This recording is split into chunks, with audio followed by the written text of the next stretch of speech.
Say goodbye to your credit card rewards. Greedy corporate mega stores, led by Walmart and Target, are pushing for a law in Congress to take away your hard-earned cash back and travel points to line their pockets. The Durbin-Marshall credit card bill would enact harmful credit card routing mandates that would end credit card rewards as we know it. If you love your credit card rewards, tell your lawmakers, hands off my rewards. Tell them to oppose the Durbin-Marshall credit card bill. You love podcasts, the stories, the laughs, the unexpected turns. But when this episode ends, the silence starts. Not anymore. Audiobooks.com turns that silence into your next great adventure.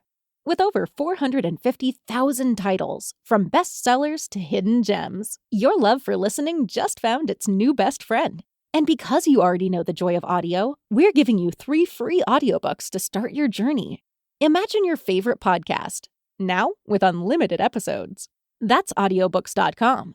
Keep the story going. Sign up for your free trial at audiobooks.com/podcastfree today. Because for podcast lovers like you, the end of an episode is just the beginning. That's audiobooks.com/podcastfree. The Agile Brand.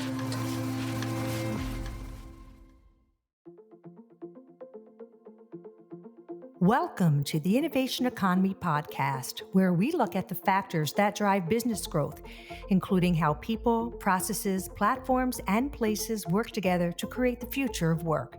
I'm your co-host, Bonnie Habian. I'm a CMO, author, speaker, branding expert, and passionate content creator. This episode is part of our Brand the Change series, which focuses on how entrepreneurs and engaged employees can leverage their personal brand and superpowers to support their company, showcase their skill sets, and create value. To listen to the latest episodes or to sign up for the Innovation Economy newsletter, go to innovationeconomy.show or click follow on your favorite podcast app to make sure you hear the latest episodes. And now, onto the show. Today, we are talking about the power, impact, and need, like never before, to invest in storytelling for your business and company. Gone are the days of mediocre branding and advertising. Today, it is all about making a connection. And with me is someone who teaches businesses how to do just that by telling their story. His name is Park Howell, the Business of Story founder who has a very specific story framework structure he encourages businesses and companies to use for B2B marketing. Park is going to help us understand how we can incorporate the business of story when building a brand to help cut through clutter, captivate, and cultivate business opportunities. Well, welcome, Park. Hi, Bonnie. It's so great to be here. It is great to have you, and I'm going to dive right in because you say something interesting. You say that everyone is an innate storyteller, and I'm going to question that. Really? Are they really? Everyone is? Oh, absolutely. I mean, what do we all have in common? We are Homo sapiens, or essentially storytelling apes. We are the only being that we know of that thinks, plans, organizes, and acts using stories. In fact, I would argue that storytelling is the very first technology we ever had. Our ancestors who survived the savannah and evolved to who we are today use storytelling to make meaning out of the madness of being alive, of being human beings. So yes, we are all innate storytellers, intuitive storytellers. Some are better at it than others, purely because they understand the structures and they practice it. Yeah, I think you're right. And I would tell you, everyone loves a good story. I mean, think of all the stories we hear over the years and find them funny or keep them in our memory because we want to share them with others. There's something that truly connects us in doing that. But, this is something I would say a little bit relatively new for business to business. You always see it from business to consumer. So I know you've been in this business a long time. Tell me a little bit about that evolution and why are we seeing it more than ever now? Yeah, of course, business to business or B2B marketing, I always say doesn't have to mean boring to bored. And I think the biggest challenge businesses have is they're trying to lead with logic and reason about how wonderful their Mhm. product or service is, or they blast you with bullet points of lists of features and functions because B2B is so proud of their offering that they think it just sells itself. But nothing could be further from the truth, Bonnie. It comes down to the emotional impact you have, whether you're a B2C or a B2B marketer, on that storytelling monkey sitting Mhm. across from you. And your Mhm. stories are not about what you make, but about what you make happen in their lives. Outcomes always trump offerings every single time in your stories. And I think the B2B world is finally catching on to that and seeing great success with it. Yeah, it's interesting because I just came off of a TEDx talk and I watched your TEDx talk, and you mentioned a little bit about how storytelling really does have a chemical impact on your brain It with the does. release of endorphins, which is, very true. I mean, I think about the power of laughter and the power of engagement when your mind is focused on something that makes you feel something, right? So how do you actually see that happening with respect to telling a story and trying to build a brand? Where do you capitalize on having that power of actually impacting people's endorphins? Well, you've got to start number one by truly understanding your audience. What Hmm. is important to them relative to your offering, and why do they need it to live into a better future for them? Then you introduce the contradiction, and this is what really gets the endorphins going and so forth. And that is your but statement of contradiction, this problem that you are uniquely equipped to help solve on behalf of your customer. That's when they're like, wow, yes, I really do have that problem. You understand me. You appreciate what I want. You empathize with what I'm going through to try to get it. Oh, and then you're therefore, the call to action is your clear way forward, working with you and how your product or service offering can help bridge that gap, fulfill that need for them so that they can ultimately get what they want out of life. It's a setup problem resolution dynamic that our limbic brain is that in the limbic brain being, the amygdala and hippocampus, the subconscious mind, the problem solution mind is always looking for. Quite often we try to level it up to the logic reason brain, and we just think that facts and we've got the best offering out there is going to sell, when it doesn't. It comes down to being able to connect on an emotional level with a story to set the context for what you're trying to explain, or what you can use the logic and reason after that, but you got to hook them with that story emotion first, and that's where those endorphins come in. Think about it, Bonnie. If you hear a great story, it can make you laugh, it can make you cry, it can make you be fearful, ashamed, disgusted, exuberant. I mean, think of all the emotions that your brain is putting you through when you hear a story. You are experiencing it in between your ears, even though your body may not even be moving. You're not Yeah. physically experiencing it. And that's what you want to do is really hack through the noise and hook into the heart, the emotional center of your audience. So I know we're going to get into the structure of this a little bit and how you Yeah. actually, have laid this out in a very succinct way, but maybe you could give our listeners a little bit of an example of someone who does this really well. We all love big brands. I'm a huge Starbucks fan. I can tell you that I walk into their store and I feel something right away. But I also think of times when I watch a commercial, someone getting engaged, maybe somebody coming home from the military to see their daughter. I will watch it over and over and over again because it makes me feel something. Any of the brands out there today that do this very well? I've just recently seen a great storytelling campaign by FedEx. Now, you could argue FedEx is both B2C because we all use them in our everyday life, and they're certainly B2B to help Hmm. handle business shipping. But right now, and I don't know if it's on YouTube or not, I was watching, I think, one of the golf matches, and they ran these stories over and over. And in 30 seconds, they told a true story about one of their drivers, having to do something exceptional or extraordinary to be able to deliver that package. Like, for instance, one driver shows up at a house and there in it says, waiting for wedding rings, meet us at the beach. He turns around, he runs down to the beach, and the package he was actually delivering were the wedding rings. You And just gave me chills. See the that? You just ceremony, gave me yeah, chills. So go ahead.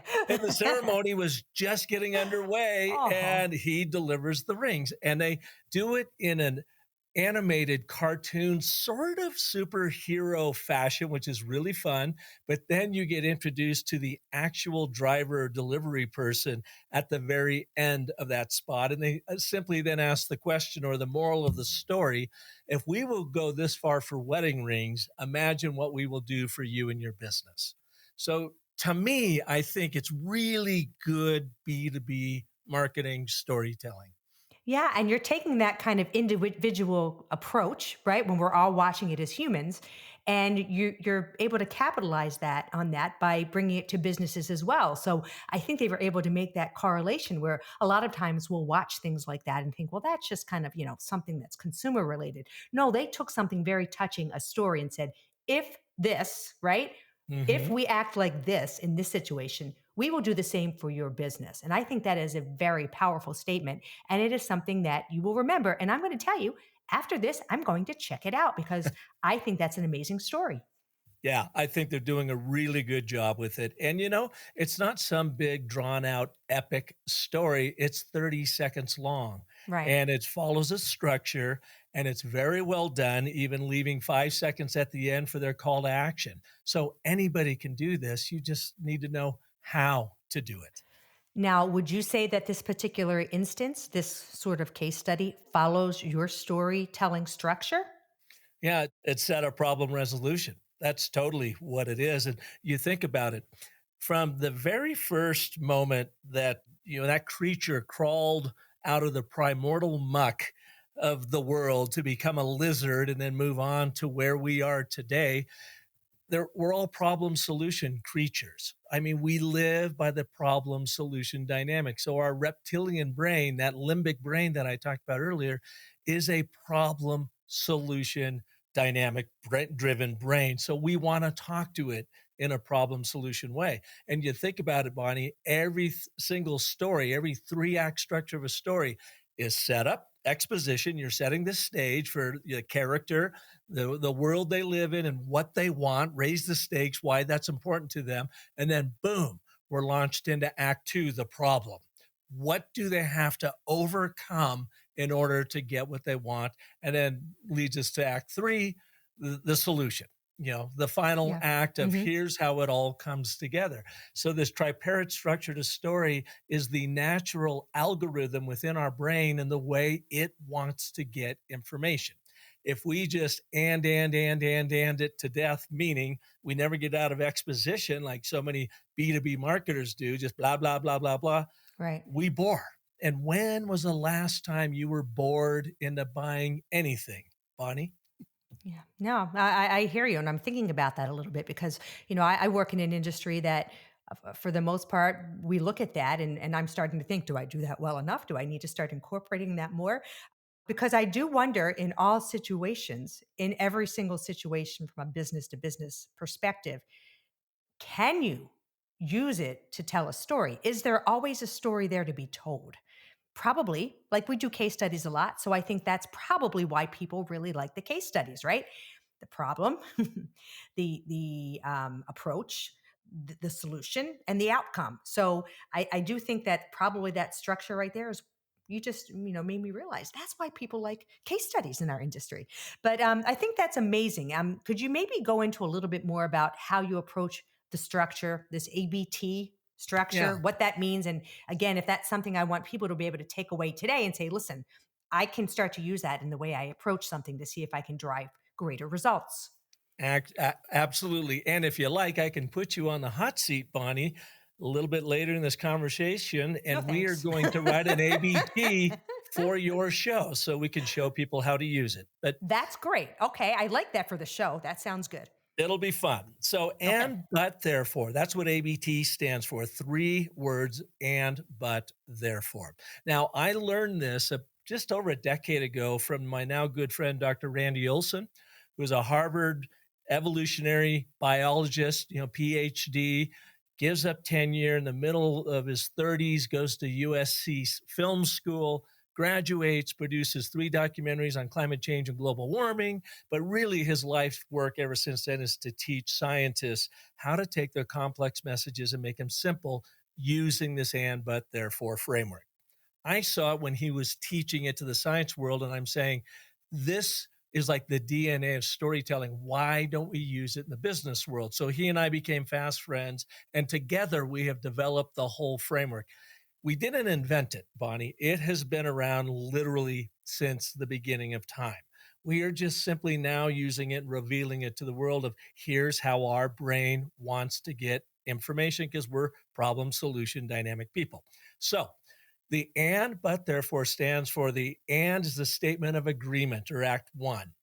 You want to identify your audience, be very specific who they are. What do they want relative to your offering? And why is that important to them? So you're not starting with the problem. You are starting with the statement of agreement of here's what you want and here's why it's important to you so that you can get your audience nodding, yeah, you understand me, you appreciate me. That's exactly what I want. You're creating common ground, inviting them into your story by demonstrating you know them. Then you introduce the contradiction that fires up that limbic problem-solving brain. Starts with the word but. The most triggering word in the English language is the word but because it introduces a plot twist. So you want this, and it's important to you because of this, but you're frustrated because of this major problem that is holding you back, keeping you from getting what you want. Then you insert the final, the therefore, which we call the statement of consequence. Setup, problem, resolution, statement of agreement, statement of contradiction, statement of consequence. Therefore, imagine what it's going to feel like when you get this, when you do this with us. So it's not necessarily a story when you use the ABT. It can be 1 or 2 sentences long, but you are using the 3 forces of storytelling of agreement, contradiction, and consequence that enables you to hook into that problem-solving, pattern-seeking, decision-making, buying limbic brain. And that's how the ABT works. Okay, I think that's pretty fascinating. I think, and I know you're going to kind of put me on the hot seat a little Oh, bit. yeah, we're going to have fun.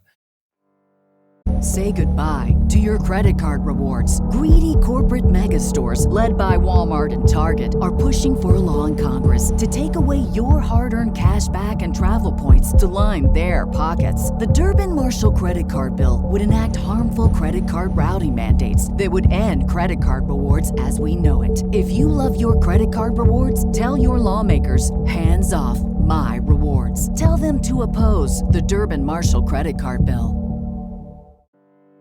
I hope you're enjoying the first part of the show, and I want to invite you to check out another podcast from the Agile brand. It's called B2B Agility, and it's hosted by me, Greg Kilstrom. The B2B Agility podcast looks at the factors that drive success in B2B marketing, with a focus on the people, processes, data, and platforms that make B2B brands stand out and thrive in a competitive marketplace. You can find B2B Agility on this podcast platform or wherever you normally listen. Before we get back to the show, I just wanted to remind you to hit the follow or subscribe button on your app to make sure you get notified when new episodes of the show are available. Now let's get back to the show. I want to ask you this. You say that, you have to draw them to get them to move quickly. Is that correct? Yeah, you want to hook them right away. You want to hook them right away. Oh, yeah. And I think from business to consumer, you can do that probably a little quicker than you can business to business. So how do you kind of advise or compensate from a storytelling perspective in that business to business fashion to try and get them to at least hook them into the story, maybe not hook them into the service, right? Right. Hook them into the story. What do business to consumers, B2C customers, have in common with B2B customers?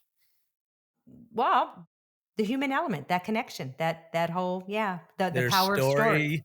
Yeah. storytelling apes.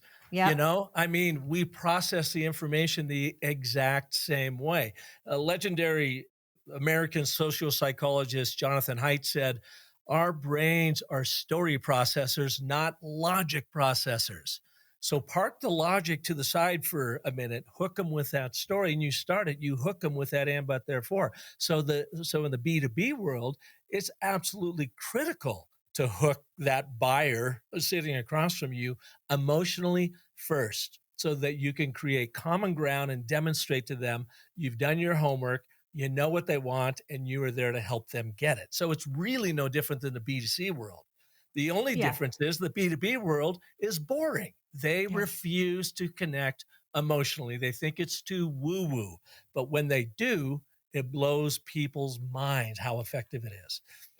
Well, let me ask you this, because in this day and age, I mean, years ago we would talk just about, advertising. We're not talking about just advertising. We're talking about social media. We're talking about digital campaigns, blogs, articles, text messages. I mean, so many different ways now that we can communicate that 25 years ago really wasn't, part of the equation. How would you recommend a business approach this strategically? And are we saying that you use this ABT sort of structure in everything you do, or is it just in key situations? Well, I use it in everything. First and foremost, I use the ABT as a focusing tool.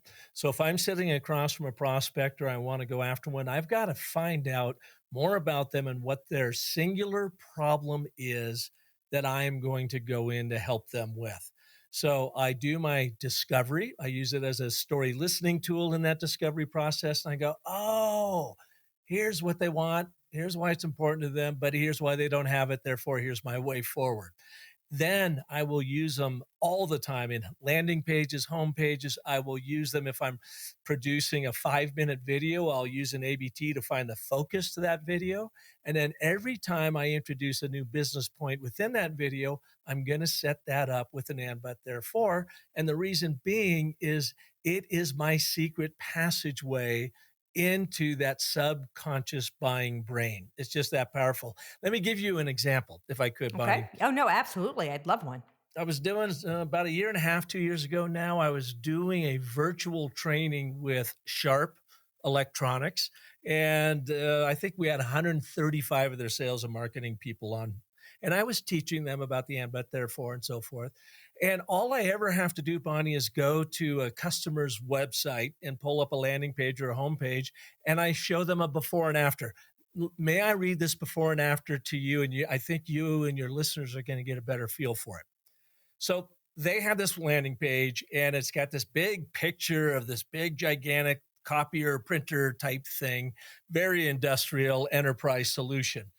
And it reads, and I won't even read the whole thing because I don't want to bore you and your listeners, but it reads, for years, Sharp Document Products and Solutions have been earning high praise and prestigious awards from leading MFP testing organizations. For Sharp, this represents more than just an accumulation of accolades. It means that trusted industry experts, as well as blah, blah, blah, blah, blah, Right, blah, right, blah. right. It's all It's all about that. credibility and facts. Yeah. It's all, and nobody cares. Nobody Yeah. actually cares. And it's, by the way, non-narrative. It's and. So it's boring drivel. I took it and I rewrote it.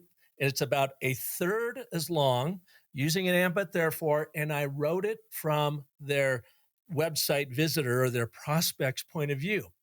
And here's how it reads: shorter runs, quicker turnaround times, complete control over your in-house printing.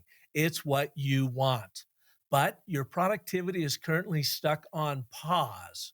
Therefore, Sharp digital MFPs and copier printers will have you printing like a pro with our industry-leading innovation in no time. Period. Yeah. I see the So, difference. so Yeah. you can feel it. You can, it made all the difference. Now, here's the kicker.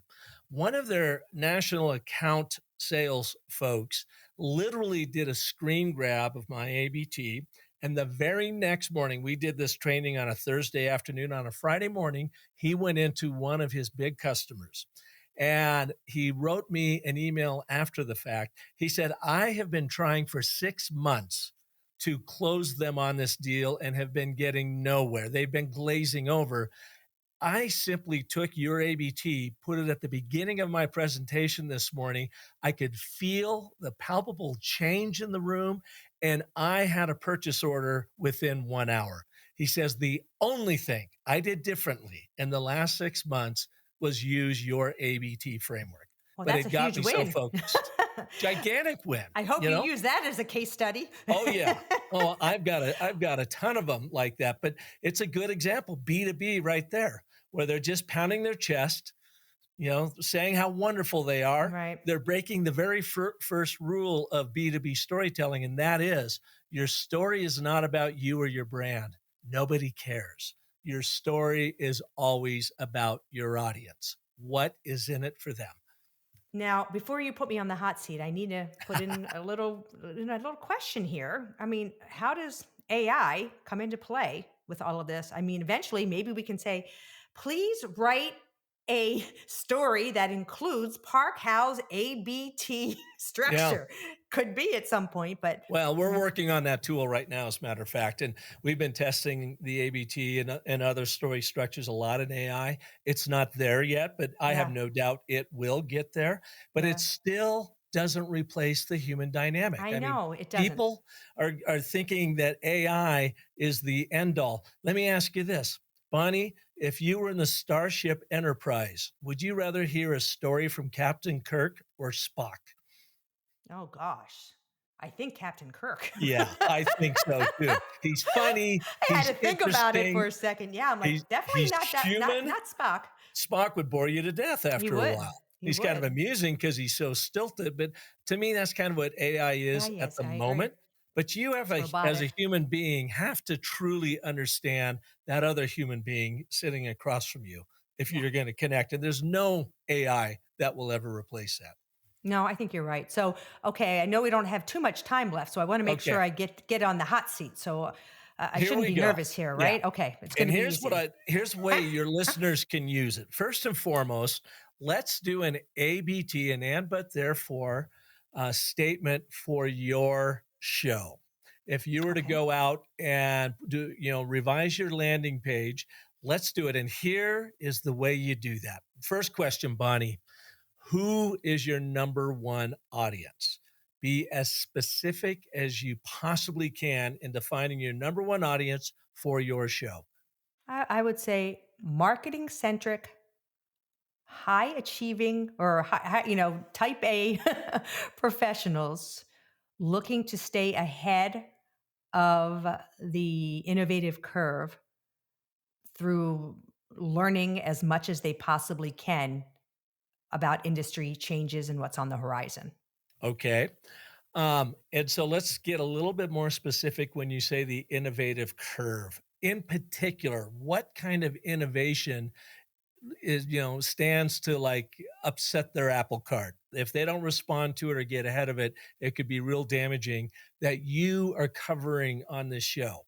I would say people, processes, and technology is a big one. So people, I'm thinking of more of the kind of human side of the entrepreneurs, the entrepreneurs, those sorts of characteristics, processes, anything that can be changed, quickened through AI, scaled, and then technology. Yeah, technology seems to be a big portion of what people, whether they're using something to become an influencer, whether they're trying to use a tool, or whether they're trying to use something that's going to help them do something quicker, faster, more creatively. So is your show, when you say innovation, really about AI, of how to Mm, respond to AI?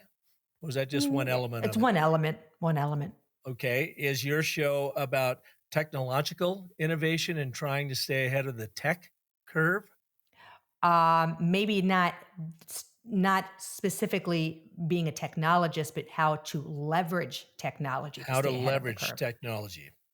So you being your listener, you are a type A marketing savant who is always trying to stay on top of the latest technology innovations. And if you can stay ahead of that curve, then what? What happens? If they stay ahead of that Yeah. curve, then what? It helps them deliver greater to their organization, helps them position themselves better for a future position, right? So they're all thinking Mm-hmm. about kind of where they're going to head. And I think it helps provide them kind of, more of a thought leadership role. They can advance. And I think it's about them advancing within their current ecosystem and making sure that they're going to be okay in the future. So it's about advancing. I love that. Okay. Then you can advance your career and your company to great heights, something like Correct. that. Okay. Correct. So we've just identified you're a type A marketing savant who has always been about innovation in the marketing world.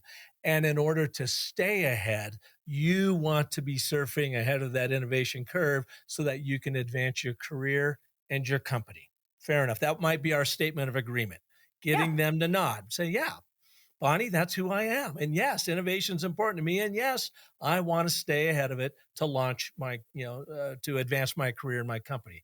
Okay, but what's the major problem that's keeping that from happening that you are ultimately helping them bridge or overcome? Access, I would say access to experts and knowledge that is able to kind of arm them with the future. Being able Oh, to okay. have access to that and hear from all sorts of different types of successful, creative, entrepreneurial, and also corporate types that will give them a wider introduction to what's out there in the bigger picture.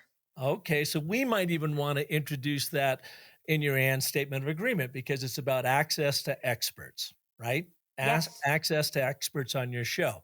So then I go back and I go, okay, you are a type A marketing savant who is always about staying ahead of innovation to be successful.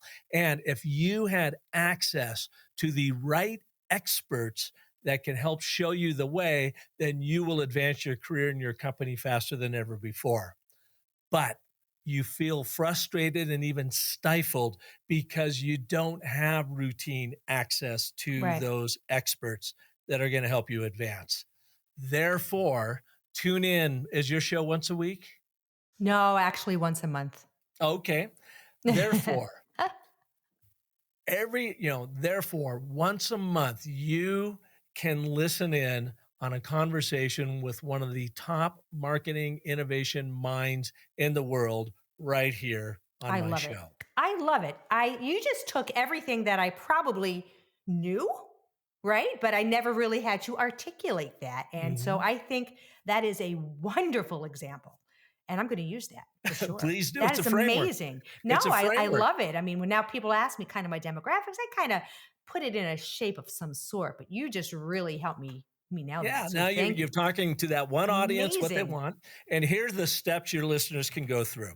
It's pretty easy. Write down your number one audience, be as specific as possible.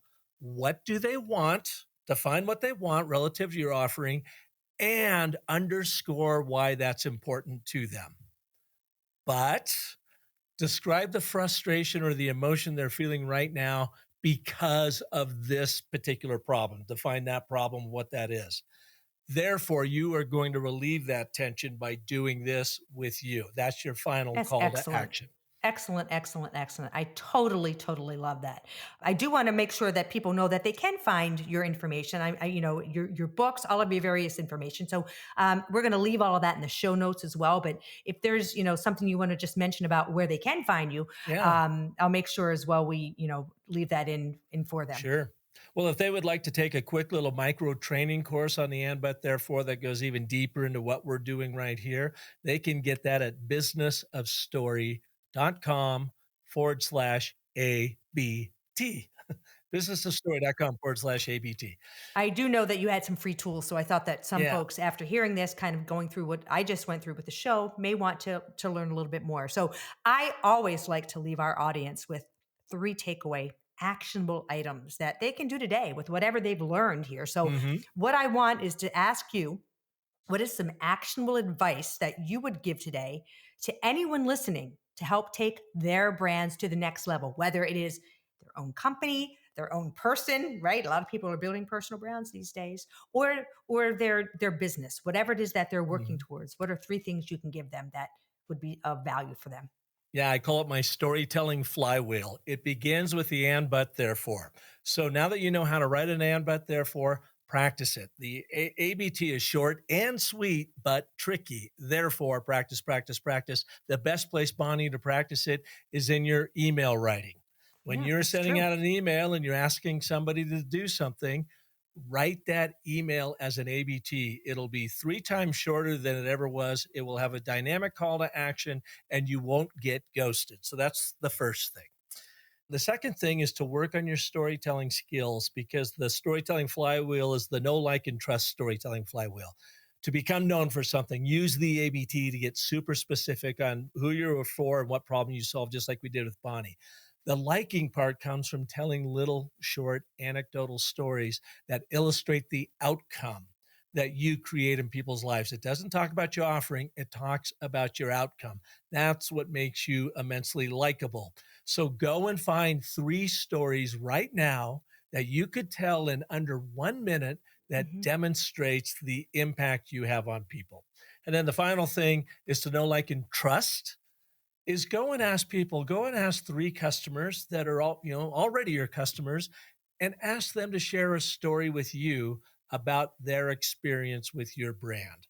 And why did that build trust? When you do those 3 things, become known for something by speaking of it as an ABT, become likable by sharing your impact in the world, and then sharing those stories of trust, that it's what begins building your marketing momentum, especially in the B2B world, because so few companies are doing it. They're stuck in the old-fashioned way of communicating, when it is now the oldest form of communication ever, storytelling, that is going to make the difference in your life.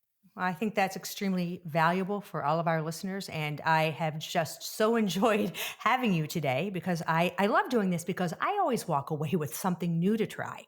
And this is something that, I just learned from the TEDx scenario. Everything's about a story. So I certainly have come to value the importance of connecting and storytelling in everything that we do. So I can't thank you enough for joining me. I think that our listeners certainly understand they have got a little homework to do, but good homework. And, it works, and people will remember a story. So if you want to learn more about Park, his information will be in the links in the show notes.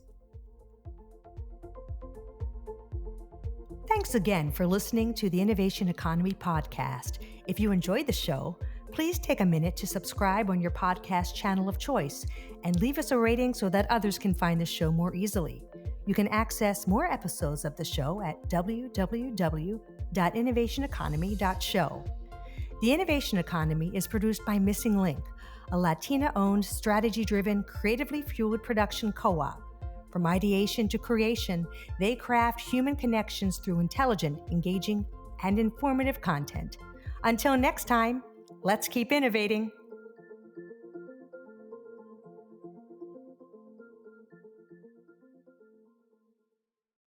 Say goodbye to your credit card rewards. Greedy corporate mega stores, led by Walmart and Target, are pushing for a law in Congress to take away your hard-earned cash back and travel points to line their pockets. The Durbin-Marshall credit card bill would enact harmful credit card routing mandates that would end credit card rewards as we know it. If you love your credit card rewards, tell your lawmakers, hands off my rewards. Tell them to oppose the Durbin-Marshall credit card bill.